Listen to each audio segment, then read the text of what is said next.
Bienvenidos una tarde más, una mañana y una noche, por si nos están viendo en alguna de las redifusiones de este programa, al Canarias 8, ya saben, un espacio en el que, bueno, pues les intentamos acercar toda la actualidad del archipiélago. Antes de empezar a hablar de esa actualidad, la actualidad de Canarias de este inicio de año 2023, recordarles que este jueves vuelve nuestro compañero David Cuesta y Óscar Martín a Canarias al Día, al repaso, así que ya saben, este jueves, a las 9 de la noche, tienen una cita con Mírame Televisión Canarias. Dicho esto, vamos ya a empezar a hablar de toda la actualidad del archipiélago y empezamos por la isla de Gran Canaria, concretamente por el núcleo urbano de Tamaraceite, que ya saben, los vecinos de Gran Canaria lo conocerán porque es un gran problema con el que llevan lidiando desde hace más de 25 años los gran canarios. Parece que en lugar de solucionarse los problemas que hay en esta zona, se agravan cada vez más, pasan los años y los vecinos de Tamaraceite siguen sin ver esas soluciones. Vamos a saludar a Máximo González Guardia, que él es miembro de la plataforma vecinal de Tamaraceite. Máximo, muy buenas tardes. Hola, buenas tardes. Bueno, Máximo, cuéntanos para todos los espectadores de Canarias qué es lo que ocurre con esta zona de Tamaraceite y cuál es el principal reclamo que hacen los vecinos de la zona. Bueno, en Tamaraceite es un barrio abandonado por las diferentes administraciones en las últimas décadas, y no iba a ser diferente con el tema del tráfico. Desde hace muchos años, sobre todo desde que abrieron la circunvalación y ahora que abrieron el nuevo enganche con el norte, pues los atascos son enormes, y al abrir el centro comercial Los Alisios hace unos años, en la medida en que se ha ido popularizando y la gente está yendo cada vez más, pues los atascos son diarios para los accesos de entrada. Pero no solo eso, teníamos un acceso en el medio del barrio que nos permitía desahogar la salida hacia cualquiera de las dos rotondas que hay, pero el ayuntamiento, no sabemos exactamente con qué interés, parece que es separar el centro comercial del barrio, como que de alguna manera se avergüenzan de nosotros, cortó esa vía y solo tenemos dos posibilidades de salir, la rotonda de la Cruz del Ovejero y la rotonda que está frente al Leroy Merlin. Se han convertido en auténticas ratoneras, no hay manera de salir del barrio en las horas puntas en un tiempo prudencial. Esto es la situación en relación al tráfico. Hay otros muchísimos problemas también en Tamaraceite, pero no sé si es el asunto. Ahora hablaremos de esos otros problemas, pero el del colapso en la zona es el más llamativo, porque muchos de los vecinos de la zona hacen ese reclamo de que tienen que salir hasta incluso horas antes de sus casas para poder llegar puntuales, bien a los colegios, bien a sus trabajos, o sea, horas antes para poder llegar, o sea, que el colapso es bastante. Así es, en la salida por la mañana, en las primeras horas, efectivamente, la salida de la calle César Manrique se colapsa absolutamente hasta Pepe Dámaso. El otro día, a las 2 de la tarde, estamos hablando de una calle interior, Pepe Dámaso, estaba colapsada porque a su vez las dos rotondas de salidas estaban colapsadas, lo que son imágenes inéditas, inauditas dentro de un barrio que esté colapsado sus calles secundarias porque no pueden salir fuera. Al principio de todo esto hubo agentes de movilidad que se ponían en las rotondas, pero desaparecieron hace muchos años. Solo han vuelto a poner agentes de movilidad para favorecer la salida en estas fechas navideñas de los clientes del centro comercial. Para el barrio, de hecho, nos dificultaba más a la salida del barrio porque ponían unos conos para que salieran de manera ágil del centro comercial, y a nosotros pues nos quitaban uno de los carriles que había de salida, por lo que provocaba todavía más atascos. Todo esto hay que unirlo además al crecimiento de Tamaraceite, lo que el ayuntamiento llama Tamaraceite Sur, que es una parte de Tamaraceite tal cual, pero que de alguna manera intentan separar, como decían antes. Todo eso son un crecimiento nuevo de casas, alrededor de 3.000 viviendas hablaban que se iban a ubicar ahí, ya se están construyendo. Incluso el alcalde el otro día dijo que iba en un hueco que quedaba, iban a poner viviendas de alquiler social, es decir, que todavía más gente para la zona, pero no mejoran los servicios, no mejoran los accesos, por eso se están provocando los atascos, y todavía no estamos hablando, a lo mejor no lleva ni el 20% de edificaciones en la zona nueva. Imaginemos cuando esté al 100%. Y a esto hay que unir también el centro de salud, que es un centro de salud totalmente obsoleto y antiguo, incapaz de asumir la cantidad de personas que viven en la zona. Y no solo esto, aparte, en la zona antigua de Tamaraceite están terminando de construir un centro para atención a personas con discapacidades, que nosotros encantados de que se creen ese tipo de centros porque son necesarios efectivamente, pero que lo ubiquen en la zona de la Montañeta, la zona más densamente poblada de Tamaraceite, en la que la gente aparca sus coches en las aceras porque no tienen ni dónde aparcar, y van a ubicar un sitio que es un centro de día, por lo tanto va a tener visitas, entradas, salidas, va a estar ambulancias entrando y saliendo, se van a unir a todo este caos. Entonces, claro, la situación nos desconcierta, nos preocupa porque es nuestro tiempo también y nos merecemos el mismo interés que el resto de la ciudad. Máximo, y con el ayuntamiento entiendo que ustedes, los vecinos de Tamaraceite, pues les han hecho llegar esta denuncia que hacen ustedes, pero ¿qué proyectos están sobre la mesa para intentar solventar pues, principalmente los problemas de los atascos? Nuestra situación con el ayuntamiento es, la verdad es que cada vez nos creemos menos sus promesas, porque todo esto, como decía, la creación de la plataforma de la que soy miembro, pues surge a raíz del cierre ese de la carretera de la que hablábamos, que servía de desahogo y que nos hubiera servido, por ejemplo, en estas fechas para poder salir y entrar del barrio sin tener que tragarnos todas las colas del resto de la ciudad que venía a comprar al centro comercial.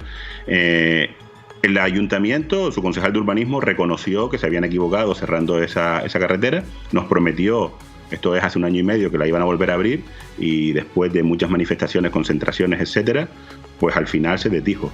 Salió en la prensa diciendo que lo iba a abrir y después salió al cabo de unos meses diciendo que no. Es decir, nosotros con este ayuntamiento ya no tenemos ningún tipo de expectativa, estamos esperando que sean las elecciones y ver qué ocurre. A ver si hay cambio de gobierno, a ver si con el tema de las elecciones podemos tener algún tipo de diálogo que sea más provechoso que el que hemos tenido hasta ahora. Porque lo que hemos tenido, por nuestra parte, siempre ha habido interés en negociar, interés en buscar soluciones. Entendemos que hay que hacer nuevas edificaciones, que se tiene que crecer, pero también tienen que hacerlo de manera pensada, comedida y con planes para que podamos salir de esta ratonera en la que se ha convertido una zona histórica, que esto no es una periferia que han creado hace 25 años, no. Tamaraceite forma parte de la historia de Las Palmas de Gran Canaria, entonces parece que la tienen de lado. Máximo, decías antes que bueno, el principal problema es el que estamos abordando, que es los colapsos, pero ¿qué otros reclamos tienen los vecinos de Tamaraceite? ¿Qué cosas creen que se podrían mejorar? Nosotros los reclamos, esto también lo hemos tratado con el ayuntamiento en diferentes reuniones, son principalmente el adesentamiento de toda la zona antigua de la ciudad. Vivimos, la zona neurálgica de Tamaraceite es la Montañeta, que se llama, que es una especie de risco, como todos los riscos de la ciudad, con unos atractivos que tienen que ver con el crecimiento caprichoso que viene determinado de alguna manera por el volcán, callejuelas pues intrincadas, todo eso le da una belleza y un misterio a la zona, pero claro, está abandonado, paredes sin encalar, solares llenos de suciedad. Necesitamos una intervención de embellecimiento como otras zonas de la ciudad. En Tamaraceite necesitamos que vuelva la policía de barrio. La policía de barrio es necesaria porque, lo que hablábamos antes, los coches aparcan encima de la acera, se tira la basura fuera de los contenedores, al final se genera un entorno y un ambiente que lo que hace es que los vecinos y las vecinas del barrio acabemos integrando de alguna manera esa realidad como si fuera nuestra cotidianidad, y no debe ser así. Entonces, otra de las cosas que necesitamos también es que vuelva la policía de barrio. Necesitamos que se vuelvan, que las calles que hay, pues que se adoquinen o se reasfalten. Necesitamos que se le dé prioridad de verdad a los peatones. Hay un plan que es el API 08, que también batallamos contra él porque lo que era principalmente era derribar casas para hacer más carreteras, y ahí hemos insistido en que necesitamos que se le dé espacio a los peatones. Tiene que ser un barrio para caminar, tiene que ser un barrio para que estemos seguros cuando vamos caminando, porque aquí la gente, como decíamos, se tiene que bajar a la carretera para poder pasar con los carritos de los niños. Entonces, el centro de salud, lo que decíamos antes, otra de las cosas que necesitamos que se mejore. Necesitamos que se mejore las comunicaciones de las guaguas. Había una guagua que pasaba por la carretera general, que era una guagua que utilizábamos los vecinos y las vecinas de Tamaraceite. Se crea el centro comercial y entendemos que necesita su guagua, pero lo que no puede hacer, que fue lo que hicieron, es quitárnosla a nosotros, a los vecinos, y trasladarlas al centro comercial, que al final lo que estaban haciendo era una guagua que usamos los vecinos para movernos, se transformó en el medio de transporte de los vecinos y vecinas del resto de la ciudad para ir al centro comercial Los Alisios. Entonces, queremos un poco romper toda esa dinámica que llevamos. Necesitamos también, aquí hay unas viviendas de la Fundación Francisco Franco de hace muchísimos años que están en una situación de deterioro terrible, faltan por derribarlas y no acaban de derribarlas, se están llenando de personas que no tienen hogar y acaban ocupándolas, focos de drogas, focos de prostitución, y eso va creciendo y si no se le pone coto llegaremos a una situación descontrolada. Entonces, como ve, la situación en Tamaraceite necesita muchos cambios, necesita muchas cosas. Nosotros intentamos, siempre lo decimos, negociar, hablar, sentarnos con quien sea. Lo hemos intentado con este ayuntamiento. Al principio nos daba buenas palabras, nos decía que lo iban a hacer, pero nuestra experiencia, por desgracia, es que nos han engañado. Entonces, bueno, seguiremos batallando, seguiremos luchando. Una de las cosas que han conseguido es que los vecinos y las vecinas nos unamos, hayamos formado esta plataforma y estemos batallando. Pues Máximo, a seguir luchando todos los vecinos y ojalá que, bueno, con estos minutitos que hemos estado hablando, pues llegue este reclamo al Ayuntamiento capitalino. Muchísimas gracias, Máximo.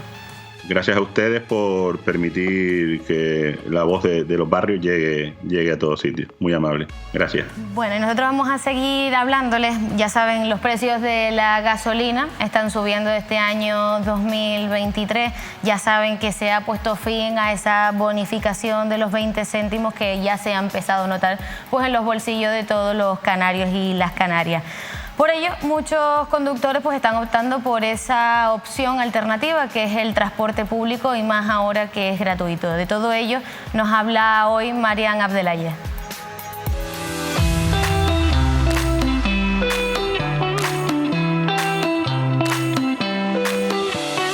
Ya está en marcha la bonificación del 100% en los bonos de transporte canario, una iniciativa que podrán disfrutar todas aquellas personas que posean el bono residente, el abono joven, el abono mensual senior y el abono mensual de personas con discapacidad. Además, el Cabildo mantendrá la bonificación del 50% de forma indefinida en los bonos que no se acogen a la medida de la gratuidad.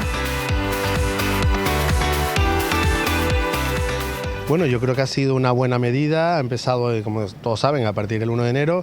Los 8 primeros días han sido un poco extraños, todavía estaban las vacaciones, no había periodo lectivo, pero es verdad que en esos 8 días hemos tenido un 7% de aumento de viajeros, un número importante.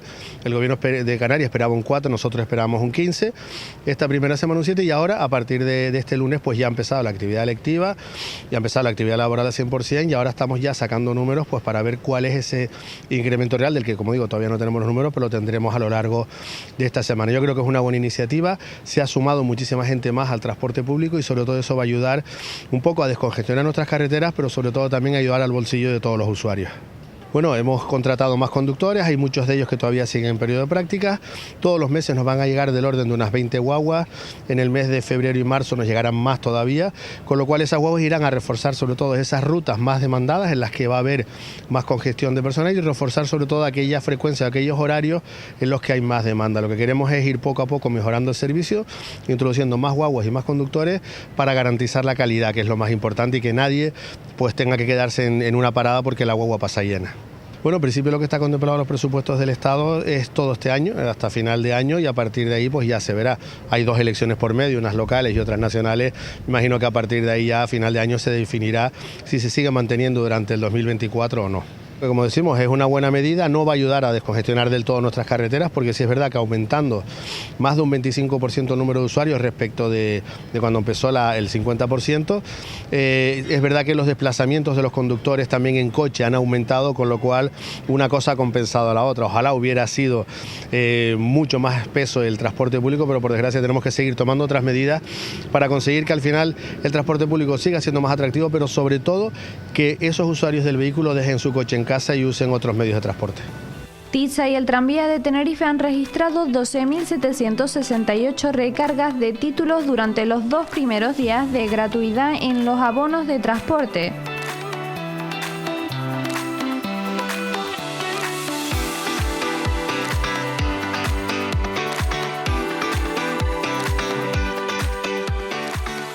Lo uso bastante a menudo porque como lo uso para trasladarme a clase, pues de lunes a viernes básicamente. ¿Y qué te parece la iniciativa de la gratuidad de las guaguas? me parece evidentemente a mí bien, ¿no? Porque me beneficia. No sé si va a aguantar mucho, o sea, no sé si lo veo sostenible a largo plazo, pero bien. ¿Y has notado que ha habido más gente que coge la guagua estos días?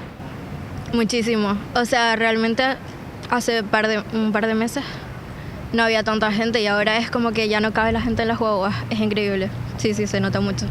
En plan, uso el transporte público demasiado por las clases, ya por los coches, porque hay más coches que personas y al final es más cómodo y todo. Y menos estrés del tráfico y todo, al final te renta más. ¿Y te parece bien la iniciativa de la gratuidad de las guaguas? Hombre, para nosotros que tenemos poquito dinero, que somos estudiantes y andamos con becas solo, pues sí. Espero que dure mucho y a ver cómo funciona. Llevo toda la vida usándolo porque ahora mismo la gasolina no está como para estar usando el coche, la verdad. ¿Qué te parece la iniciativa de la gratuidad de las guaguas? Bastante bien porque mis padres han gastado bastante dinero y no creo que sea lo apropiado ya que todo el mundo nos movemos así, la gasolina es cara, básicamente. Uso el transporte público 4 veces al día de ida y 4 de vuelta porque vivo lejos y tengo que venir al instituto y volver a ir, entonces 8 diarias. ¿Y qué te parece la iniciativa de la gratuidad de los...? Hombre, a mí me beneficia muchísimo, ya que cojo muchísimo transporte al cabo de los días, a la semana, imagínate, yo lo hago con creces. ¿Y has notado un incremento de personas que usan el transporte público? Sí, se nota en las mañanas sobre todo, cuando voy al instituto y demás, se nota bastante. Y en la terminal, aquí también hay más movimiento de gente. Bastante, o sea, los uso todos los días porque voy a clases por la mañana y después para volver a mi casa. Entonces, sí, la verdad es que todo siempre, de toda la vida, siempre. ¿Y qué te parece la iniciativa de la gratuidad de las guaguas? Me parece bastante bien porque realmente no entiendo por qué lo ponen tan caro cuando es algo que debería ser... O sea, yo entiendo que hay que mantener las guaguas y todo, pero que debería de ser también un poquito más barato, sobre todo para los jóvenes que lo suelen utilizar mucho, para la gente que trabaja porque, bueno, pues no tiene que conducir o algo. Pero sí, la verdad es que me parece bastante bien y bastante útil. Al menos salió bastante rentable para mucha gente como yo que estudia y trabaja y eso. ¿Y has notado que últimamente en estos últimos días ha aumentado el número de personas que usan guaguas? La verdad, sí. O sea, el tranvía no mucho por las mañanas, pero cuando por ejemplo, voy a coger la guagua, hay muchísimas... Si antes había más, ahora hay muchísima más gente, pero porque yo creo que la gente se ha puesto las pilas por lo del bono y claro, lo ha utilizado muchísimo más porque pues, al fin y al cabo sale más rentable que estar cogiendo el coche por la gasolina y todo eso. Pero sí, pero está bien. Una medida que ha llegado justo con la retirada de la bonificación del combustible y que además beneficia tanto a la economía de las personas como al medio ambiente.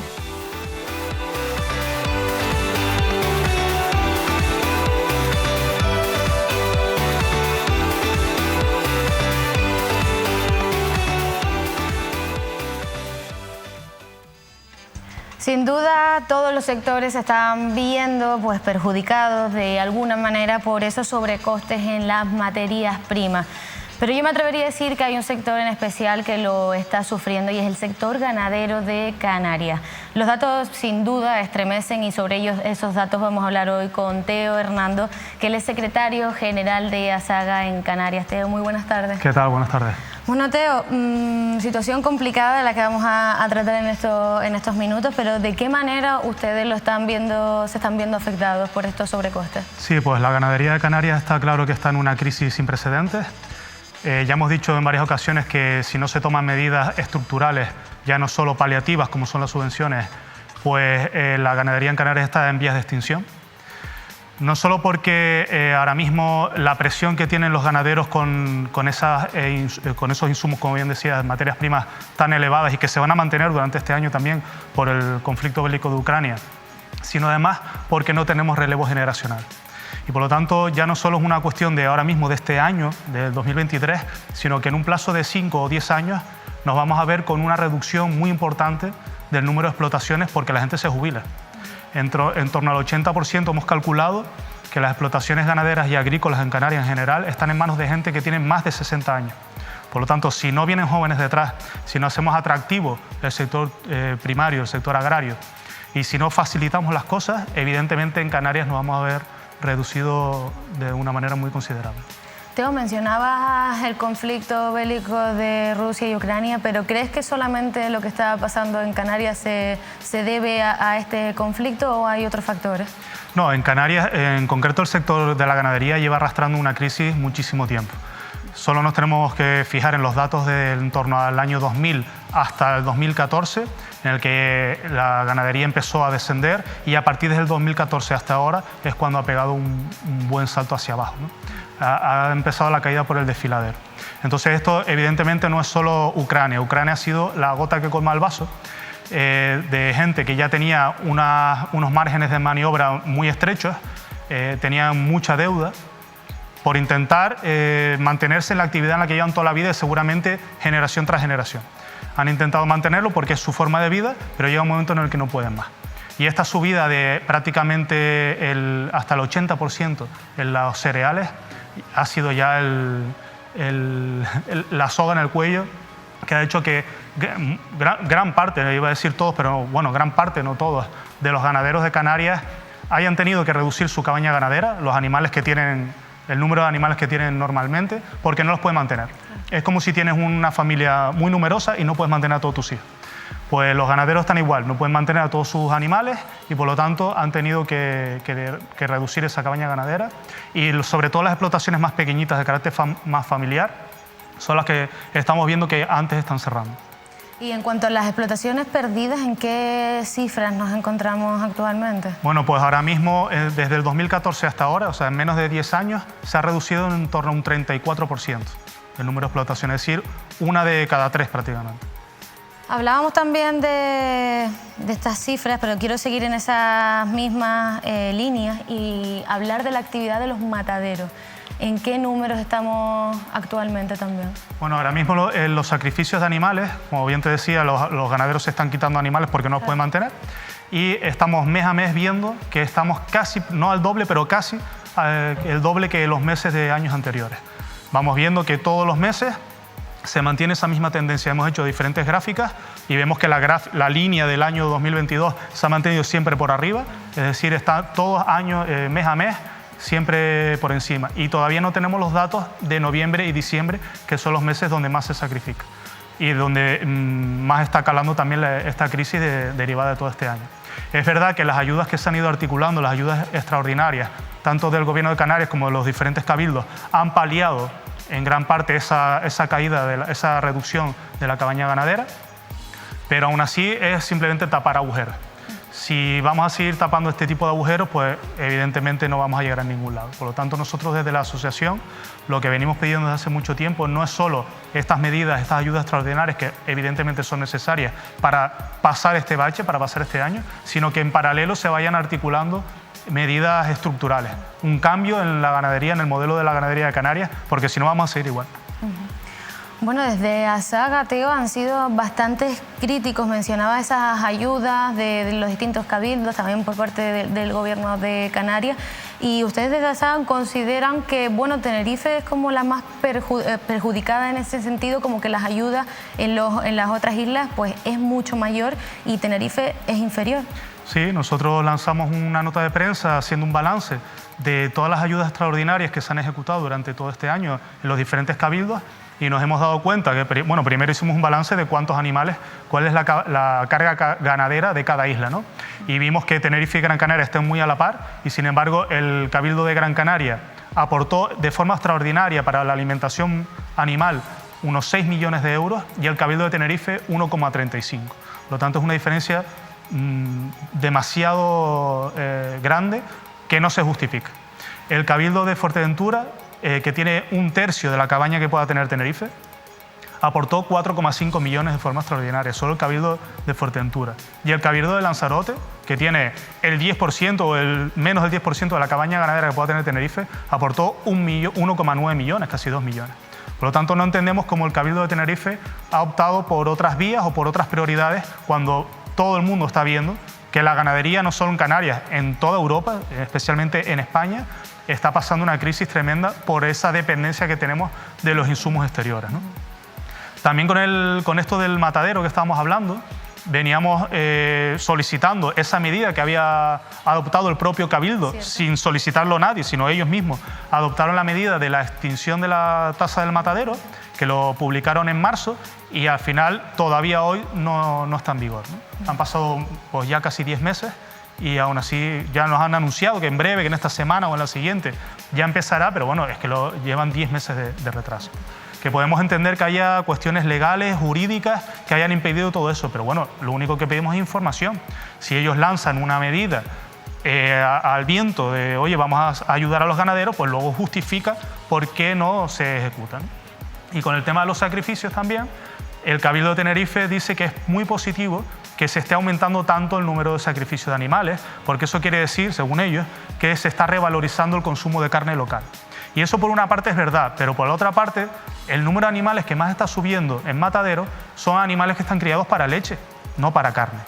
Son animales que están en producción, que son animales que deberían estar en una granja y no en un matadero. Y están en un matadero por una cuestión económica, no por una cuestión de que el ganadero se dedique a eso y vaya a ganar dinero. Por lo tanto, hay que ver todo desde un global y no solo desde un dato en un ordenador, en una tabla de Excel, que no se puede ver así. Teo, y ya que mencionabas ahora la leche, a lo mejor el sector del lácteo es el que más les preocupa desde Asaga, todo el sector ganadero.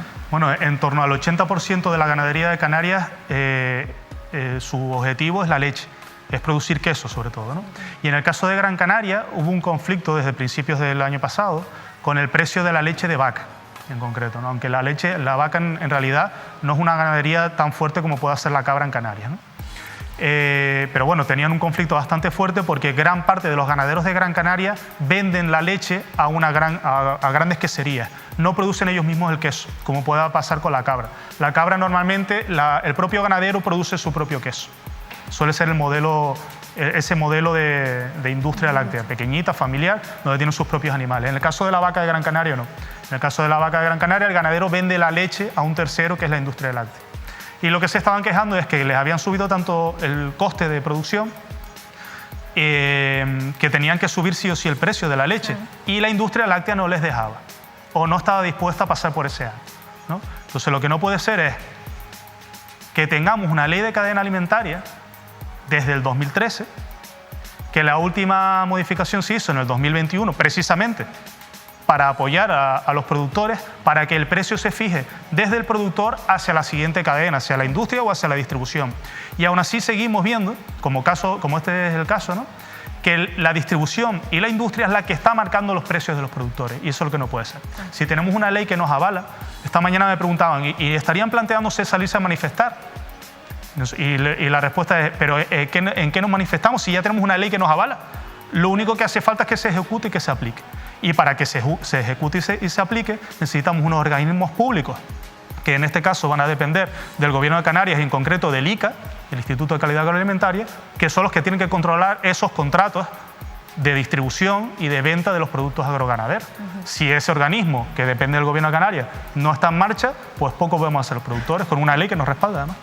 Teo, si tuvieses que hacer un esquema de por dónde habría que empezar para mejorar el sector, ¿cuál sería esa hoja de ruta que ustedes marcarían, que creen que es la ideal? Bueno, yo creo que el primer punto es, para salir de este bache, que esperamos que el 2023 empiece ya a equilibrarse, porque ya estamos viendo que la energía, el combustible, los fletes ya se están volviendo casi que a la normalidad. Por lo tanto, esperamos que, aunque las materias primas como el cereal sigan al alza, empiecen a rebajar. Mientras tanto, mientras este año, seguir aportando ayudas extraordinarias, por lo menos por salvar este año. Y a la vez, primero, ejecutar la ley de cadena, que es lógico. Si el productor puede vender su producto cubriendo sus gastos, claro, se acabaron los problemas. Exacto. Pero también hay que decir que los ganaderos y los productores agrarios tienen que velar por su eficiencia, por ser rentables. Porque lo que no es normal es que yo ponga mi coste de producción, imagínate el litro de leche, tú eres una muy buena ganadera y has invertido en tu explotación y tu costo es 60 céntimos. Pero yo, que no he invertido nunca en mi explotación, mis costes, como lo hago todo a mano, mis costes son 1,20. ¿Con qué precio nos quedamos? ¿Con el tuyo, que eres muy buena, o con el mío, que no me ha dado la gana de invertir? Entonces, eso es lo que tiene que forzar también a que los ganaderos vuelvan a encontrarse con su propia explotación y empiecen a decir, oye, si este señor o esta señora lo está haciendo de esta manera bien y tiene estos costes de producción, yo me tengo que acercar a esos costes de producción. Todos los negocios necesitan inversión y esto al final es economía. Mucha gente idealiza el sector agrario como, ay, qué bonito, me cojo una finca de mis padres y me pongo a plantar papas con un sacho. Pero esto, si quieres vivir de esto de manera profesional, esto se tiene que ver como una empresa. Y las empresas, sea un bar, una peluquería, lo que tú quieras, necesita una inversión. Una inversión mínima. Y si no estás año a año publicitándote, mejorándote la maquinaria, maquinaria que consuma menos electricidad con el contexto en el que estamos, cosas así, pues tus costes van a seguir subiendo y no vas a ser rentable. Entonces tenemos que enfocar a los ganaderos a que sus explotaciones sean lo más eficientes posibles, porque además nuestro principal competidor son las importaciones. Lo que viene de fuera viene súper barato, y además se subvenciona con el REA y con otras ayudas. Por lo tanto, si aquí ya no somos eficientes ni rentables, no vamos a ir a ningún sitio. O sea, es una de cal y otra de arena, porque igual que los ganaderos necesitamos ayuda, también hay que mirarse en el espejo y decir, oye, también tenemos que mejorar muchas líneas, ¿no? Y además, si no metemos innovación y tecnología, ni los jóvenes ni los inversores se van a meter en este sector. Por lo tanto, nunca va a haber relevo generacional. Pues Teo, espero que, bueno, que esa hoja de ruta que nos has hecho pues se lleve a cabo, y si no, nosotros aquí en este espacio pues seguiremos tratándolo. Muchísimas gracias. Muy bien, perfecto. Muchas gracias a ustedes. Y nosotros seguimos, pero antes una pequeña pausa para publicidad y volvemos con más actualidad del archipiélago.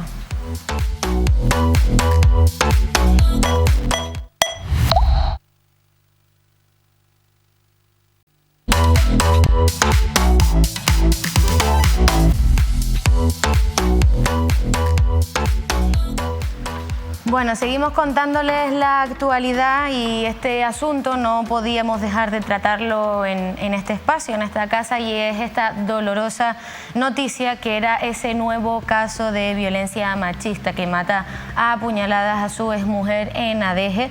La agresión se produjo en el domicilio de la víctima, donde residía con sus 4 hijos menores de edad. Ante este hecho, pues el alcalde de Adeje, José Miguel Rodríguez Fraga, ha declarado que algo pues no está funcionando y que habrá que empezar a revisar. También se ha mostrado desconcertado el presidente del Gobierno de Canarias, Ángel Víctor Torres, quien se preguntaba que qué hay que hacer para parar esta bestialidad.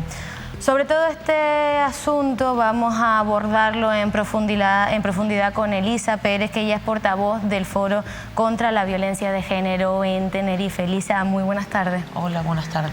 Bueno, Elisa, tema complicado, pero que tenemos que tratar, tenemos que dar visibilidad a todo lo que podamos, y tenemos que primero empezar por contando lo que ha ocurrido en Adeje.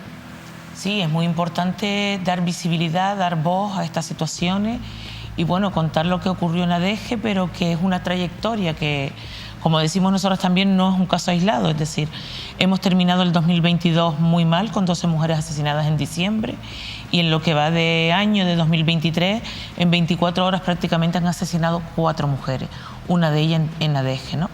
Pues los datos son brutales, y lo que pone sobre la mesa es la ineficacia de las políticas que se están llevando a cabo. Las declaraciones tanto por parte de las administraciones públicas, tanto del alcalde como del presidente del gobierno, pues yo creo que tanto las administraciones públicas como los poderes públicos tienen que asumir responsabilidades ante la violencia que se ejerce contra las mujeres. ¿Qué es lo que está pasando? Sabemos lo que está pasando, y es el fallo del sistema. El sistema no funciona, las mujeres no confían en el sistema, y se le está transmitiendo un mensaje bastante contradictorio. Por un lado, se le está incidiendo a denunciar, que es súper importante la denuncia, porque es una forma de salir de esa situación, pero por otro lado, a pesar de que la mayoría de las mujeres asesinadas, o la mitad casi de las mujeres asesinadas, han interpuesto denuncia, han sido asesinadas. Por lo tanto, no confían en el sistema. Y eso lo que hace, una vez más, es poner en una situación de vulnerabilidad sus derechos, la de sus hijos y la de sus hijas. Elisa, concretamente en este caso, el detenido había sido arrestado el pasado día 28 de diciembre por coacción a la víctima, un poco en la línea de lo que estabas comentando. Claro, fue arrestado, ella no ratificó la denuncia que había interpuesto y el juez pues no puso ninguna medida cautelar. Es decir, vamos a ver, por muchas mujeres que no ratifican la denuncia es por miedo, porque se sienten pues acosadas, amenazadas, ellas, sus hijos y sus hijas. O sea, que lo normal es que no ratifiquen esa denuncia. Y por lo tanto ahí no ha habido respuesta alguna, sino simplemente el caso se sobreseyó y ahí quedó. Es decir, y en ese impas es donde él la asesina. Por lo tanto, si de esto no se hace una autorreflexión, una autocrítica de que el sistema está fallando, pues vamos a seguir con estas mismas consecuencias. Es decir, si seguimos trabajando en la misma línea, obtendremos los mismos resultados. Y los resultados ya los conocemos, que es el número brutal de asesinatos a mujeres. Por lo tanto, habrá que hacer las cosas de diferente manera, pero no se plantean en ningún momento, ni siquiera una autocrítica. Si el sistema no funciona, y eso lo sabe todo el mundo, habría que hacer una reflexión, un paro y decir, bueno, vamos a ver cómo modificamos lo que no está funcionando. En ningún momento lo hemos visto, en ningún momento, no ahora solamente por estos datos, sino en ese pasado más inmediato tampoco lo hemos visto. Elisa, es que es increíble. Parece que no estoy hablando de esto, pero es la realidad. En 24 horas, 4 mujeres en España han sido asesinadas. O sea, yo es que no sé ni cómo expresarlo, porque claro, es que parece que, que no es real. Pero sí. Pero sí, es una realidad tangible con la que nos encontramos, por desgracia, día tras día. ¿Qué ocurre? Que no nos podemos estar lamentando ahora, es decir, porque lo que hay que hacer es previo, lo que hay que evitar son los asesinatos. Por lo tanto, las políticas deben ser integrales, las políticas deben ser continuadas en el tiempo, deben ser evaluadas para poder saber qué es lo que estamos haciendo mal, en qué se ha fallado para poder cambiar. Estos minutos de silencio son muy efectistas pero poco efectivos. Es decir, no nos vale decir, vale, perfecto, una cosa puntual, pero como llevamos diciendo desde hace tiempo, desde el Foro contra la Violencia de Género de Tenerife, las medidas puntuales no son efectivas, no son válidas. ¿Por qué? Porque no dejan impacto, no hay transformación social, y para que las cosas cambien y podamos hacer frente a una violencia que es estructural, como la violencia que se ejerce contra las mujeres, la articulación de medidas tiene que estar a la altura de la problemática que estamos abordando. Y en este caso hay un desfase súper importante. Por eso se siguen asesinando mujeres, porque no hay una reacción, activa y radical, en decir, tenemos que hacer otras cuestiones, tenemos que poner en marcha las medidas preventivas, que no estamos pidiendo nada del otro mundo, las medidas preventivas ya vienen recogidas en la legislación, incluso ya no solo en la ley canaria, sino también en la ley orgánica a nivel estatal. El pacto de Estado ha quedado, en cierto sentido, en papel mojado. El Biogen no funciona, pero no se está valorando qué es lo que no funciona. Por lo tanto, hay muchas carencias, muchísimas carencias. Elisa, y también la importancia de la educación, ¿no? De la educación temprana en afectivo-sexual desde bien pronto, ¿no? También es un palo que a lo mejor podría ser importante que se empezase a trabajar.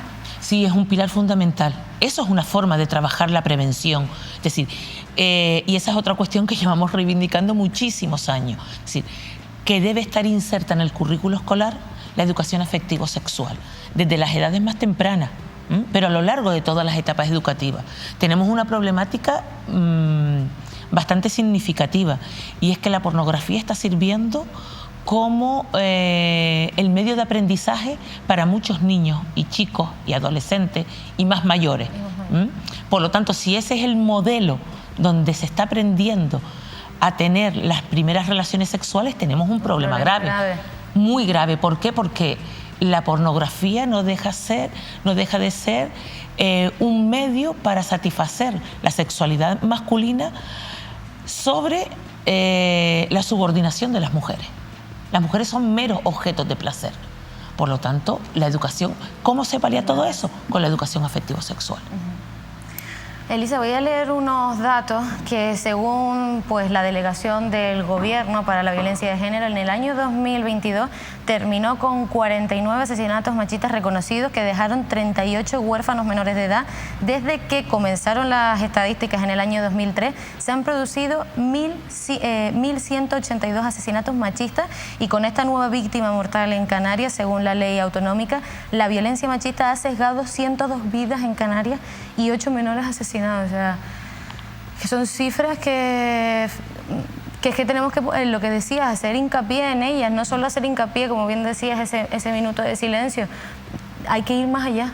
Hay que ir mucho más allá. A mí me gustaría hacer una aclaración respecto al tema de las cifras, porque cuando hablas de ese tipo de cifras son cifras oficiales, es decir, son las cifras que se entienden en el marco de la ley orgánica 1/2004, donde se define la ley, la violencia de género como esa relación entre el agresor y la víctima, pero que tiene que haber habido una relación sentimental entre el agresor y la víctima. Por lo tanto, eso limita muchísimo, porque una agresión sexual, un asesinato, como en uno de estos casos, de los últimos casos, de un chico y una mujer y un hombre que tienen una relación sexual, él termina y la asesina, pero no tienen una relación sentimental, no están en los datos oficiales. No está recogido en los datos oficiales. Por lo tanto, para nosotros un punto de referencia siempre feminicidios.net, porque sí recoge esas otras formas de violencia y estos asesinatos que sí son violencia contra las mujeres, pero que no están recogidos en los datos oficiales. Por eso siempre a final de año hay una diferencia en las cifras, que no es que unos estén diciendo una cosa y otra que otra, sino que realmente las reales, cuando hablamos de violencia contra las mujeres, es la que recoge tanto la ley canaria, que es previa, un año anterior, que es de 2003, a la ley estatal y el pacto de Estado. Por lo tanto, ya es necesario también que se reconceptualice esa definición que aparece en la ley 2004. Y eso también lo recoge el Pacto de Estado y no se ha hecho absolutamente nada. Elisa, yo antes de despedirte, me gustaría que recordásemos a esas mujeres que existe ese número de teléfono, el 016, que no deja rastro en la factura, pero quiero que junto contigo pues, recordemos que otras maneras, pues mujeres que se estén viendo a lo mejor en esta situación puedan buscar ayuda. La ayuda está, claro, porque es lo que estamos hablando también, la cuestión de información. Hay mucha información, pero la información a veces no llega a todo el mundo. Pues todos los recursos que en esta isla se ofrece, o que en Canarias en general se ofrecen a las mujeres en situación de violencia de género. Aquí los recursos de la Unidad Orgánica de Violencia de Género tienen muchos recursos derivados hacia las mujeres, pero tienen que dar información sobre esos recursos. El 016 es un teléfono de información, pero aquí habría que llamar, como en cada comunidad autónoma, al 112 ante una emergencia. Por lo tanto, información hay, pero yo vuelvo otra vez a lo mismo, es decir, debe revisar la propia administración pública cómo está llegando la información a la ciudadanía. Total. ¿De qué manera? Porque no está llegando a todo el mundo y eso es muy importante. No está llegando a todo el mundo y mal, ¿no? Porque yo también tengo la sensación de que llega como bastante mal, no se tiene clara. Elisa, ¿por dónde crees que se debería de empezar para esa hoja de ruta? ¿Por dónde crees que tendría que iniciarse para que no tengamos que volver a estar aquí en este programa hablando de este tipo de casos? Pues mira, yo creo que hay dos puntos fundamentales. Por un lado está el hacer una revisión de lo que se ha hecho, y que es fundamental para saber dónde estamos y hacia dónde queremos seguir. Y por otro lado, el tema de las medidas preventivas. Las medidas preventivas van a ser el pilar fundamental sobre el que se construya esa lucha unitaria, porque esto no es un problema privado, ni es un problema personal, es un problema social, donde todos los ámbitos y todas y todos tenemos que estar unidos ante la lucha contra la violencia que se ejerce contra las mujeres.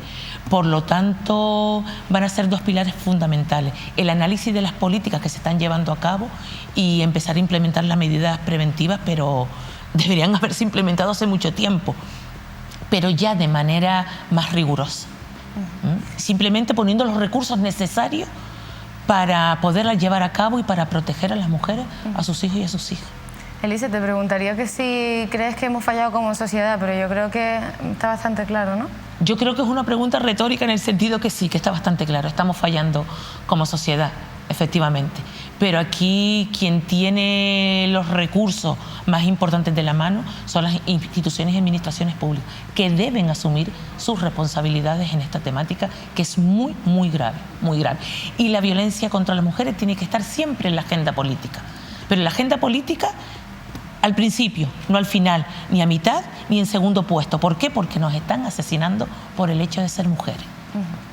Elisa, pues muchísimas gracias y como te decía, ojalá que podamos estar aquí en este programa hablando de otros muchos asuntos, pero no del que hemos tenido que abordar hoy. Así que muchísimas gracias por dedicarnos estos minutos. Gracias a ustedes y sí, ojalá y no tengamos que volver a vernos por este motivo.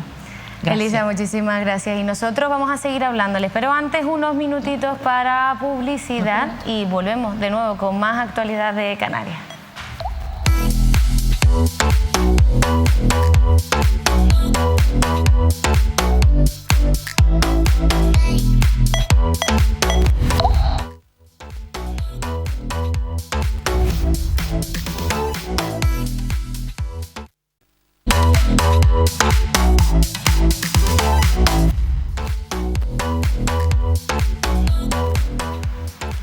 Bueno, empezamos un año nuevo y siempre, pues, cuando comienza un año, siempre nos proponemos, pues, diferentes objetivos, nos marcamos diferentes objetivos. Entre ellos, el más frecuente, ya lo contamos hace una semana, lo contó nuestra compañera Marian Abdelaye, es el hacer deporte. Así que vamos a hablar ahora con Miguel Ruiz, director de marketing del Centro Deportivo de la cadena Fitness for All. Miguel, muy buenas tardes. Buenas tardes, ¿qué tal? ¿Cómo estáis? Miguel, la importancia que no solo cuando acaban las fiestas, cuando comienza un año nuevo, que te propones, bueno, pues hacer más ejercicio, sino que deberíamos hacerlo siempre, tener ese objetivo marcado todos los días del año. Bueno, parece básicamente cómico que cuando lleguemos a las Navidades nos lo pongamos como propósito cuando deberíamos denominarlo hábito. Nosotros en el argot de los centros deportivos lo llamamos hábito, un hábito que debería tener, pues bueno, todas las personas, ya no a nivel particular, sino a nivel pues mundial, porque es importante ya no solo por verse bien, sino a nivel de salud. Hemos salido hace muy poquito de una pandemia donde hemos visto que había afectaciones a nivel cardiopulmonar y que gente que practicaba deporte a menudo, pues bueno, le ha ayudado muchísimo a que el COVID, en este caso, pues no haya sido uno de los referentes en cuanto a una enfermedad mayor. Es cierto que mucha gente, el propósito que se pone es el verse bien, pero como decimos siempre, no es solo verse bien, sino es la salud tanto por dentro como por fuera. Por lo tanto, esto debería empezarse a conocerse como un hábito, debería estar en nuestra rutina diaria, por lo menos realizar un poquito de deporte.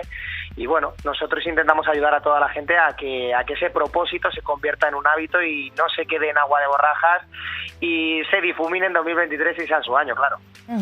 Miguel, lo que comentabas, ¿no?, de cuando la pandemia se vio, pues, más incrementada esa importancia de lo que es el hacer el deporte a diario, pero a mí me gustaría que nos hablases de ese papel que juega, pues, el deporte para prevenir ya no solo en ese momento de la pandemia, sino cualquier otro tipo de enfermedad. Mira, a nivel de datos queda referente que somos uno de los países con mayor número de habitantes en cuanto a obesidad se refiere, mayor número de habitantes en cuanto a diabetes se refiere, y un mayor número de gente que se descuida en cuanto a sus hábitos deportivos. Esto es grave si empezamos a comparar entre la comunidad europea y aparecemos siempre como un país que es sedentario, que nos tenemos que dar cuenta de la importancia de que ser sedentario no viene siendo el camino para prevenir absolutamente nada. Bien es cierto que cuando nos referimos a los centros deportivos, a los gimnasios, al deporte, tenemos la mala costumbre de decir quiero verme bien, y no nos estamos dando cuenta de que lo que decías hace nada, un segundo, estamos preveniendo cualquier tipo de enfermedad o cualquier tipo de diabetes o cualquier tipo de obesidad o cualquier tipo de enfermedad incluso degenerativa. se está estudiando muchísimo en cuanto al mercado del fitness, al mercado de fisioterapia, al mercado de la sanidad en cuanto a eso, que hay algunos enfermos que puedan tener esclerosis múltiple, que puedan tener enfermedades degenerativas, que el deporte lo que les está haciendo ya no es solo tener un mejor nivel de vida, sino alargar la vida de esta persona. Por lo tanto, se está demostrando, aunque ya se sabía, que el deporte es algo saludable, pero que sobre todo ahora actúa a nivel preventivo y a nivel analgésico. Es consabido que cualquier tipo de persona que tiene algún dolor, algún achaque, algo que le impide hacer su rutina normal, en el momento en que empieza a realizar ejercicio, eso sí, guiado por un profesional, empieza a mejorar en cualquier tipo de lesión que pueda tener crónica y por lo tanto empieza a ser algo beneficioso para la salud. Yo me harto de decirlo muchas veces a diario y yo le recomiendo el ejercicio a cualquier tipo de persona, cualquier tipo de edad, desde los más pequeños, que les va a ayudar en el futuro a prevenir estas lesiones, a mejorar la elasticidad, a la gente más mayor, porque la gente más mayor lo que estamos viendo es que su movilidad queda completamente paralizada. Es decir, nos estamos haciendo mayores a un nivel de velocidad mayor al que deberíamos en cuanto a hacer deporte. Si nosotros hiciésemos deporte, probablemente alargaríamos nuestra calidad de vida y sobre todo nos haríamos mayores de una forma más sana. Totalmente, Miguel. Y la importancia también de acudir a sitios especializados con un personal pues titulado, no ir a cualquier sitio, ¿no? Porque esto también influye luego en posteriores lesiones. Es el pez que se muerde la cola. Habitualmente recibimos en nuestros centros deportivos, tanto de San Benito, tanto del Polvorín de Taco como de La Cuesta, recibimos muchos usuarios que se suelen dar de baja porque sus médicos, sus doctores, sus fisioterapeutas, etcétera, etcétera, les recomiendan que no pueden hacer ciertas cosas, que no pueden hacer deporte, vaya. Y no es que no puedan hacer deporte porque el doctor no les recomiende deporte, sino porque lo que le está recomendando el doctor, que es un profesional y que sabe lo que ocurre, es que no vaya a un centro deportivo donde esté desatendida esa persona, donde no le enseñen a realizar el ejercicio adecuado, donde no le especifiquen una rutina o una guía directamente de lo que tiene que hacer para su lesión, para su dolencia, para absolutamente todo. Es decir, empieza a haber una desconfianza entre los profesionales de un sector que es el mismo, que es el deportivo, pero que se extrapola directamente al pensar en la desconfianza que generan unos centros deportivos que no puedan llevar una guía. En este caso nosotros lo que abogamos es por esos técnicos presenciales que son titulados, que saben lo que están haciendo y que puedan tener una información cruzada con el cliente. Yo recomiendo al cliente que va a adquirir deporte en un centro deportivo que antes de nada se informe de si alguien va a estar ahí, de si alguien le va a asesorar, de si alguien le va a ayudar y sobre todo si van a lograr los objetivos que tengan. Porque, por ejemplo, cualquier familiar mío que pueda ser de una edad longeva no quiere verse mejor. Vaya, si quiere ver mejor, pero lo que quiere es tener salud. Entonces, cuando acudimos a un centro deportivo, buscamos el objetivo específico de cada uno, no uno unitario para todo el mundo. Y por lo tanto es importante, antes de adquirir cualquier tipo de cuota en un centro deportivo, asegurarse de esto. Es el detalle más importante cuando se va a hacer deporte. Miguel, a lo largo de esta conversación pues ha ido saliendo en pantalla los tres centros que mencionabas, el de La Cuesta, el de San Benito y el del Polvorín de Taco, pero ¿cómo crees tú, Miguel, que es la mejor forma para que los espectadores de Mírame Canarias pues contacten directamente con ustedes? Bueno, tienen muchísimas formas, ¿no? A nosotros nos gusta mucho la cercanía, nos gusta mucho la personalidad que nosotros damos directamente a nuestros usuarios. Porque hay mucha gente que no empieza a hacer deporte porque no se encuentra bien consigo mismo y le da vergüenza acudir al centro deportivo. Tienen dos opciones directamente, personificarse y nosotros les explicaremos, les guiaremos, le intentaremos ayudar en esos objetivos que tienen, o si no es mucho más sencillo. Ellos se pueden meter en la página web www.fitnessforall.es, allí van a tener los teléfonos y ellos pueden contactar a través de los teléfonos de los tres centros que nosotros tenemos en Tenerife. Lógicamente nosotros no vamos a obligar a alguien a que venga, pero sí que le podemos atender en vía telefónica y ayudarle a quitarle pues ese miedo, ese temor, esa vergüenza que pueda tener a comenzar y sobre todo a encontrar que el deporte es un sector que tiene muchísimas variantes. Cada uno dentro de un centro deportivo encuentra una experiencia diferente. Es decir, a lo mejor a alguien le gusta y necesita hacer una clase de yoga, y hay otra persona que se le recomienda el ejercicio con pesas porque lógicamente, pues bueno, quiere tener un físico un poquito más trabajado y se encuentra en edad de merecerlo.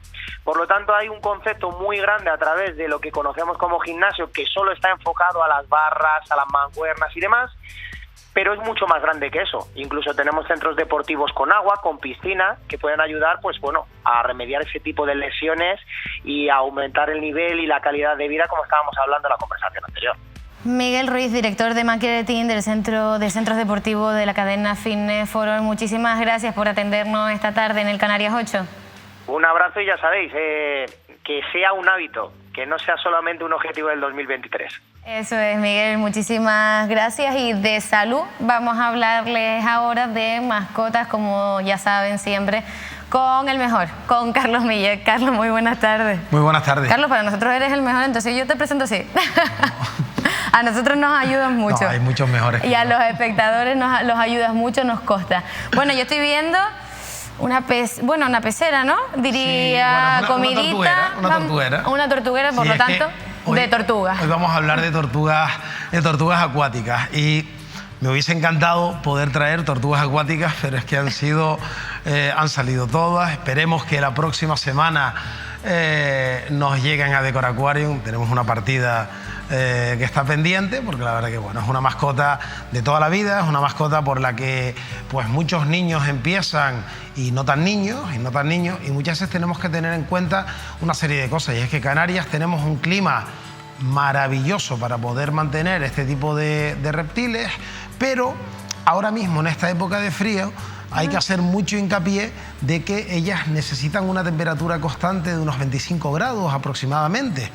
Y claro, muchas veces el agua está fría. Claro. O sea, y llegas, yo siempre pongo un ejemplo de que podemos ir a la playa, pero no es agradable ponerse a nadar mucho tiempo en la playa. Con lo cual siempre habría que poner un aparato que se vende en todo tipo de comercios, que se llama termostato, que es este aparatito de aquí.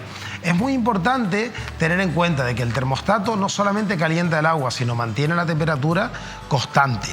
Dependiendo de la zona donde vivamos, pues hay que regular siempre muchas veces un poquito más o un poquito menos. No es lo mismo el que vive en la laguna que el que vive en Radazul. Hombre, o sea, pondríamos el ejemplo de esto.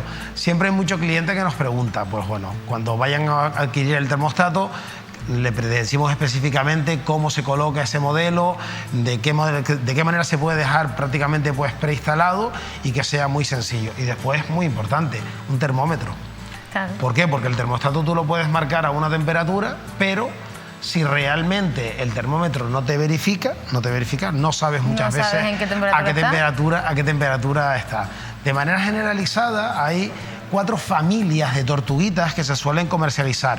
Vamos a hablar de las graptemis o tortugas mapa, de las eudemis o típicas tortugas de orejas amarillas, que son de la misma familia que las famosas tortugas de oreja roja de hace pues más de 20 años, ¿no? que no se permite la comercialización, pero el mantenimiento realmente es el mismo.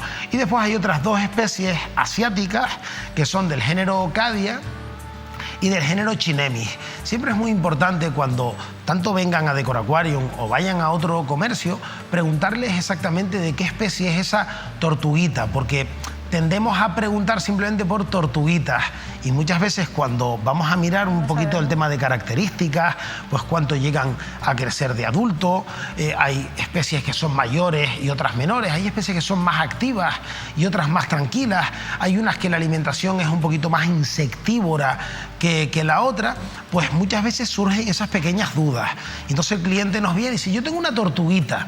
¿Pero cuál? Bueno, pues oye, truco, fotografía, ¿de acuerdo? Mira Carlos, o mira Elena, o mira Ana, o mira Ruth, cualquiera de los compañeros de la tienda, o mira Boris, mira, es esta de aquí, vale, perfecto. Claro, pues vamos a informarnos y demás.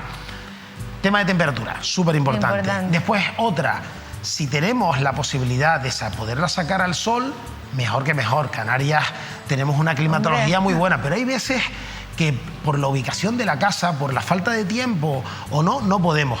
Que sepas que existen bombillas con rayos UVA y UVB. Muy importante siempre que las bombillas especifiquen que tengan UVA y UVB, porque muchas veces ponen UVA, como son más económicas y todos vamos al final buscando un poquito el ahorro, miramos y decimos, no, esta nos vale, y realmente no nos vale. Con lo cual siempre preguntarnos, pero que tenemos posibilidades de sacar la tortuguita al sol, mejor que mejor. Y acuérdense siempre, nunca detrás de un cristal. ¿Por qué? Porque un cristal repele los rayos ultravioleta. Y yo suelo decir en la tienda un ejemplo de que por eso los taxistas solamente son morenos el brazo izquierdo. ¿De acuerdo? Porque al final la cara pues le da el cristal. En fin, es una broma, ¿no? Pero es una cosa pues un poquito a tener en cuenta, ¿no? Porque hay veces que lo hacemos todo bien y cometemos un pequeño fallo. Otra cosa muy importante, el tema de la alimentación. Antiguamente la gente le daba gambitas, que son este alimento de aquí, es un insecto con un valor nutricional, yo diría pues muy bajo. Yo diría que muy bajo. Lo ideal siempre es darle un pienso, ¿me entiendes?, específico. Nosotros, por ejemplo, en Decor Aquarium estamos dando Repti Special de Dajana. Yo considero que es de los mejores alimentos que hay en el mercado, pero así todo trabajamos de diferentes marcas y demás, y bueno, y que el cliente nos puede preguntar. Sí. Pero siempre un stick de esto que tenga un alto contenido cárnico. Vale. O sea, por ejemplo, hay stick que el valor nutricional es ridículo, y entonces, pues es como nosotros. Imagínate que solamente comiéramos arroz. Tú te puedes llenar, ¿me entiendes?, de arroz, pero al momento tienes más hambre que el perro ciego. Sí. ¿De acuerdo? Con lo cual siempre es importante un buen alimento, darle 1 o 2 veces al día, que cuando pasen 2 minutitos y ves que sobran comiditas, retiramos la comida. ¿Por qué? Porque esa comida, la comida desde el momento que entra en contacto con el agua de la tortuga, estropea el agua. Y eso es importante tener en cuenta. O sea, nadie quiere comer comida estropeada. ¿De acuerdo? ¿No? Súper importante. Otra cosa también a tener en cuenta. Tenemos muchos clientes que dicen, no, yo le pongo agua de botella o yo le pongo agua de tal marca. Es indiferente. Para que el agua sea potable, contiene una serie de metales pesados y de cloraminas que para nosotros es beneficioso, pero para las tortugas acuáticas o para cualquier animal acuático, por regla general suele ser tóxico a la larga, con lo cual siempre utilizar un pequeño acondicionador de agua. Son productos muy económicos, ¿de acuerdo? Y va muy bien, y esto es un producto que a mí particularmente me encanta, se llama ReptoFresh, y no confundir con ReptoSafe, ¿de acuerdo? Que la gente lo confunde, sino ReptoFresh, y te pone por fuera eliminador de malos olores, pero realmente yo no lo vendo como un eliminador de malos olores. Este producto realmente lo que hace es descomponer la materia orgánica de las tortugas. Hablando un poquito mariclaro, quita la mierda, ¿de acuerdo? Quita la caca, desintegra la caca. Con lo cual, a la hora de desintegrar la caca, lo que hace es actuar como un preventivo de enfermedades. ¿Por qué? Porque no hay mayor foco de contagio para los seres humanos que nuestro contacto con nuestros excrementos. Con lo cual, un animal acuático que donde mismo vive, come y hace caquita, pues todo lo que le puedas ayudar, mejor que mejor. Indiferentemente tengas un filtro, porque al final toda esa basura siempre se lo vas a poner. Y si no, como siempre. Exactamente. Bueno, yo iba a preguntarle a Lidia si tenía alguna duda, pero bueno, también nos pueden preguntar. ¡Ay, se me olvidaba! Importantísimo. Tortuguita de calcio. Este productito tan sencillito que vemos aquí, esto es fundamental para las tortugas. ¿Por qué? Porque el sistema de defensa que tienen las tortugas es el caparazón. Y entonces, si el caparazón de una tortuga está blando, entran todas las enfermedades. Es como cuando nosotros tenemos un problema de piel o un pájaro tiene un problema de plumas. ¿Cuál es el problema? Que a partir de ahí, siempre, estos son elementos muy económicos y que siempre se deben de tener en la tortuga, indiferentemente si las tortugas son pequeñas o grandes. Cuando son pequeñas, yo siempre digo que el cliente las compra de 1 en 1, de 2 en 2. Y cuando son grandes, el cliente las compra de 6, de 8 o de 10 en 10. Porque muchas veces las tortugas también la muerden. Eso no es malo, eso es súper bueno, ¿me entiendes? Para ellas. Y le viene muy bien. ¿Por qué? Porque lo que vamos a incrementar es propias defensas naturales en nuestra tortuga. Pues, Carlos, una buena masterclass que hemos tenido aquí. La verdad que desconocía muchos productos, el termostato sí, porque es como lo más básico, la alimentación, pero también es verdad que muchas veces recurrimos a esas gambitas. Así que la clase hoy ha estado estupenda. Lo más importante, nunca, y eso sí es una especie, la tortuga es un animal como mascota magnífico, para los niños es maravilloso, no tiene prácticamente nada de sacrificio, y lo que nunca se debe hacer es, si nos aburrimos de ese animal, si no sabemos qué hacer, nunca soltarlo en un medio salvaje, ¿de acuerdo? Desplazaría, ¿me entiendes?, un montón de especies y sería un gran problema para la sociedad, con lo cual hay que ser más responsables todavía, si queda. Pues Carlos, muchísimas gracias como siempre y seguiremos en otra ocasión hablando de más consejitos para todas nuestras mascotas. Perfecto. Muchísimas gracias. Y ahora les vamos a hablar de rebajas y de cómo pues tener un consumo responsable. Todo ello pues nos los va a profundizar también Marian Abdelaye.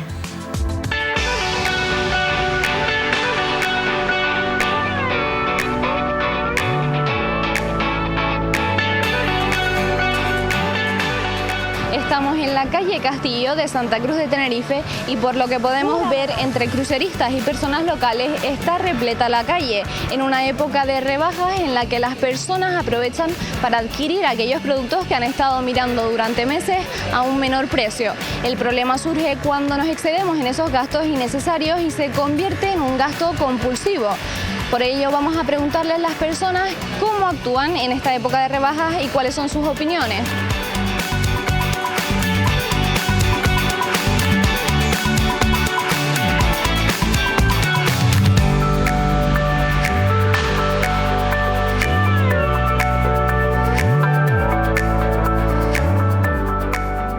Mirando cómo se comportan las personas en esta época de rebajas y vamos a preguntarles, hola, ¿qué tal? ¿Cómo se comportan en estas épocas de rebajas? Pues muy bien.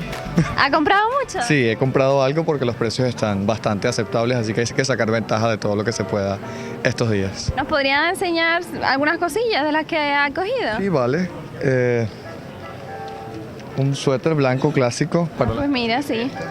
Suele servir para todo. Para toda ocasión, desde formal hasta algo de más serio, así que me gusta mucho. ¿Y suele tener algún truco para ir antes de las rebajas o solo mira? En mi caso, pues fue coincidencia. Yo estoy trabajando en los barcos, vine acá, vi que había muy buen precio, así que aproveché de comprar la que me hacía falta todavía. ¿Y se suele fijar en los precios de distintas tiendas o no? Yo creo que esta tienda nunca falla, entonces siempre voy directamente ahí, el estilo me gusta y los precios, aunque a veces pueden estar un poco elevados, en esta época del año pues es muy bueno tomar ventaja de lo que se puede. Pues muchísimas gracias. Suerte, chao.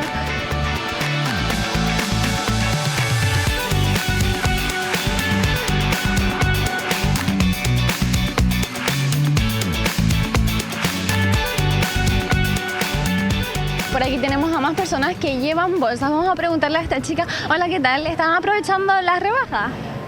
Bueno, cambiando los de Reyes. ¿Y aprovechas estas épocas para mirar cosas que te gustan y que estén a menor precio? Sí, claro, hay que aprovechar. Pero bueno, no tanto, la verdad, como antes lo hacía. Antes me volvía un poco más loca, compraba un poco más. Pero no, ahora es como si necesito algo, lo veo, me gusta y está a mejor precio, pues mejor, pero tampoco... ¿Y sueles tener algún truco, tipo fijarte un presupuesto o mirar en las distintas aplicaciones que hay de cada tienda o solo vas a las tiendas y lo miras? Hombre, a veces miro las webs, obviamente, de las aplicaciones.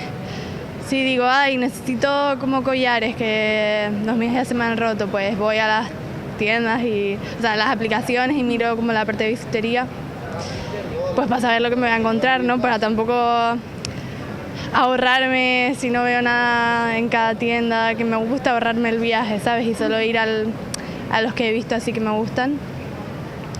Pero... ¿Podemos decir que ahora haces un consumo responsable en estas épocas de rebaja? Sí, yo creo que ahora soy más responsable. Antes, un par de años atrás, era más rebajas y me volvía loca y compraba un montón de cosas a 3 euros y al final no usas nada. O lo usas una vez y se te rompe. Entonces sí, yo creo que ahora me considero más responsable con mi consumo.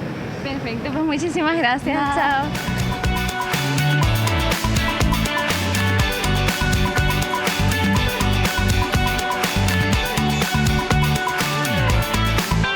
Por aquí tenemos a dos chicos que también vemos que están cargados de bolsas. Hola, ¿qué tal? ¿Cómo les ha ido en estas rebajas? Bien, bueno, bien. ¿Han comprado muchas cosas? Sí, la verdad, pero bueno, es que hay cosas que todavía están un poco caras, pero bueno. Entonces, ¿prefieren esperar a que pasen las semanas y aumenten esos descuentos? Sí, a ver qué sacan, porque de momento no hay muchas cosas rebajadas que por lo menos te llamen la atención a primera vista. ¿Y tienes algún truco para comprar en rebajas o solo vas a las tiendas y compras lo que...? No, yo voy y si me gusta, bien. Si está rebajado, yo buen precio, si me gusta, lo compro. Perfecto, pues muchísimas gracias. Muchas gracias.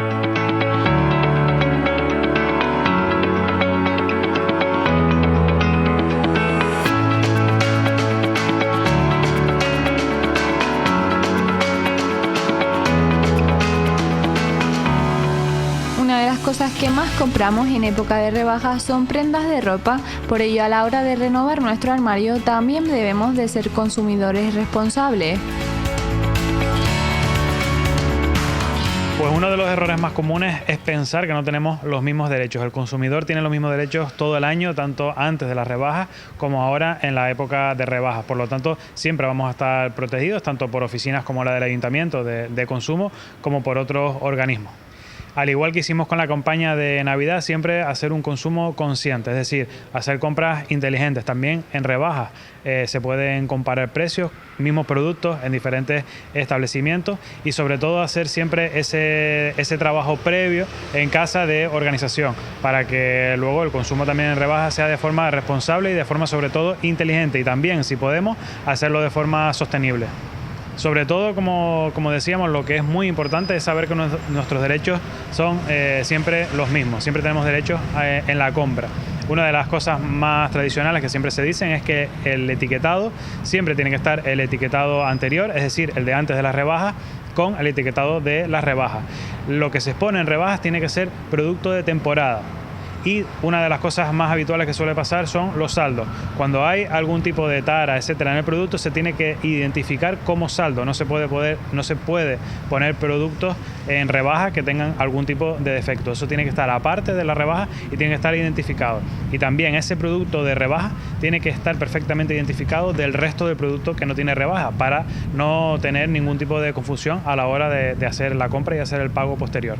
Lo más importante es siempre insistir en la planificación, hacer las compras de forma inteligente, no ser impulsivo, saber que si vamos a las rebajas y que además hay mucha gente que esta época del año aprovecha para hacer cambios o devoluciones de las compras de Reyes, saber que primero que tenemos los derechos y sobre todo insistimos siempre en que se haga una planificación y hacerlo de forma inteligente, ponernos unas cuantías, ponernos un presupuesto, identificar antes lo que necesitamos, si queremos comprar textil, si queremos comprar electrónica, comparar esos precios y si se puede ir directamente a lo que realmente nos hace falta, no salir a la calle sin un objetivo claro porque empezamos a hacer compras que pueden ser compulsivas.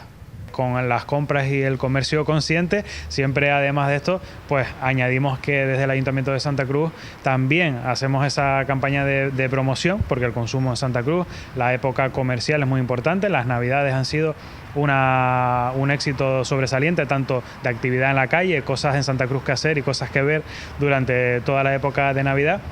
Y que ahora esperemos que continúe con la época de rebajas. Los primeros días han sido bastante buenos, pero sobre todo combinando la época de compra, combinándolo con el consumo responsable para que al final sea una compra consciente. Algunos hábitos que podríamos adquirir para evitar un consumo irresponsable es realizar una lista de los productos que realmente necesitamos y elaborar un presupuesto fijo, además de comprobar que la calidad y garantía del producto sean las mismas que en cualquier otra época del año.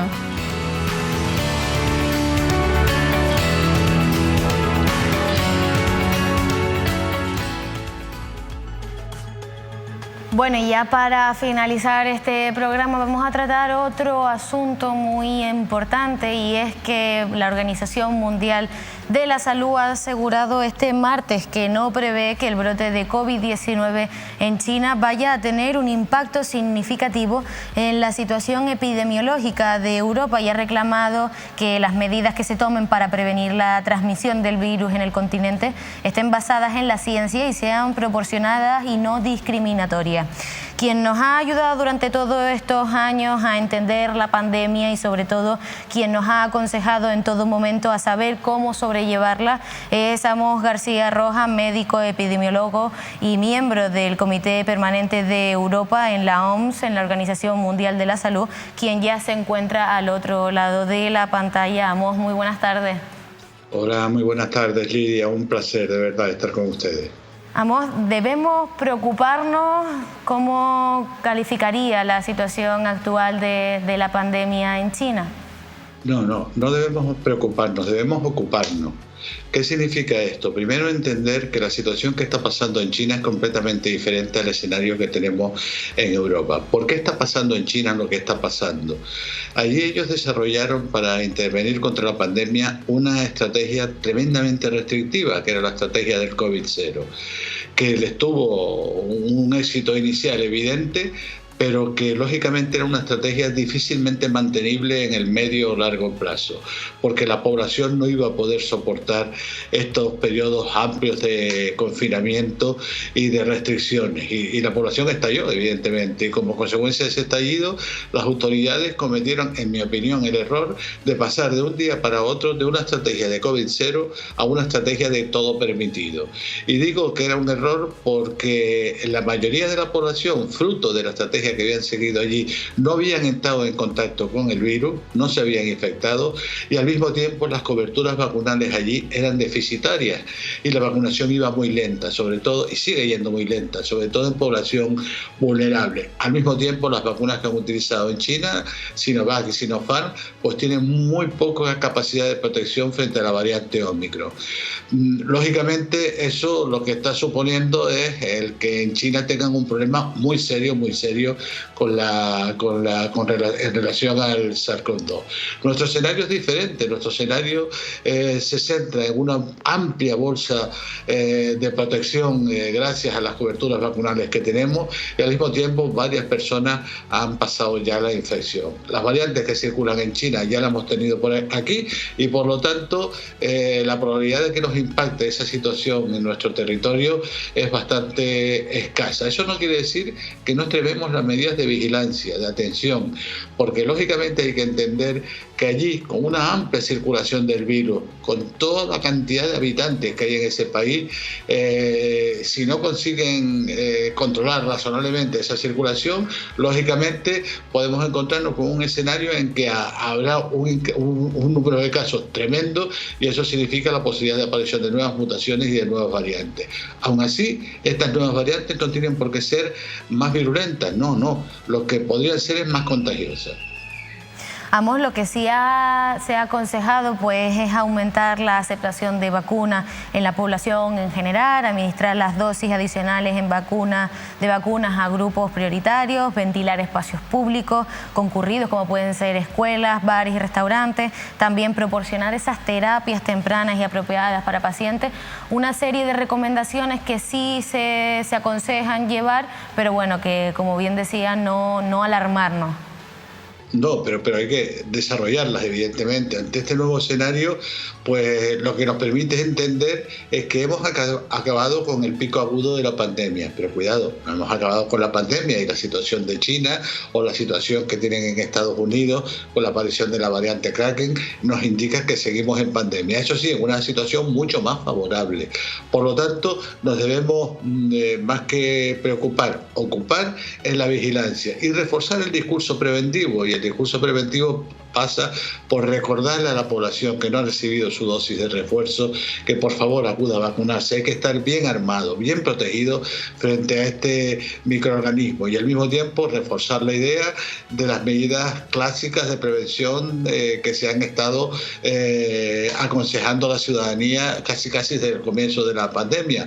Buena ventilación de los espacios públicos y también el uso de la mascarilla en los transportes públicos, en determinados ámbitos donde se trabaja con población vulnerable. Amos, nota más bien ese cierto cansancio en la población en cuanto a la vacunación. ¿Nota usted ese cansancio?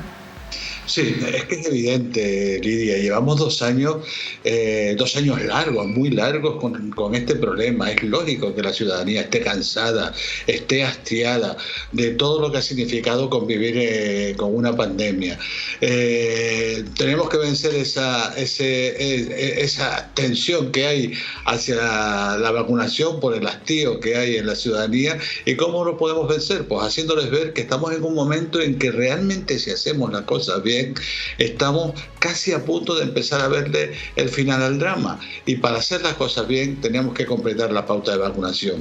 También hay otros colectivos poblacionales que lo que tienen es la sensación de que ya está todo el pescado vendido, que ya hemos conseguido acabar con la pandemia, y esto no es así. Repito, hemos acabado con lo más duro de la pandemia gracias a las medidas que se han implementado y gracias a la vacunación, pero la pandemia sigue, y la situación en China nos demuestra claramente que el microorganismo sigue circulando con alta intensidad en determinadas zonas, y que por lo tanto esto no ha acabado, aunque nosotros estemos en una situación mucho más favorable para ver el final más pronto que tarde. Amos García Rojas, de corazón, muchísimas gracias en nombre de todos los espectadores de Mírame Canarias por siempre atender a este medio, y también por ayudarnos, bueno, a tranquilizar a la población y a mantener esas medidas que se recomiendan pues en vigencia. Muchísimas gracias, Amos. Nada, gracias a ustedes. Siempre es un placer estar con ustedes, y creo que todavía se puede desear de ti, Lidia, a todos tus compañeros y a todos los televidentes que tengan un año espléndido. Igualmente, ojalá que así sea. Nosotros, bueno, con esta entrevista a Amos García Rojas nos despedimos. Ya saben, hasta la próxima semana, hasta el próximo miércoles, en el que volveremos a contarle pues toda la actualidad del archipiélago. Ya saben, pueden seguir acompañados de Mírame Canarias durante todos estos días. El jueves tienen esa cita a las 9 de la noche con David Cuesta y Óscar Martín en Canarias al Día, el repaso, pero también otros muchos espacios que pueden seguir a través de la televisión de Mírame Canarias. Y hasta el próximo miércoles, ya saben, sean muy felices.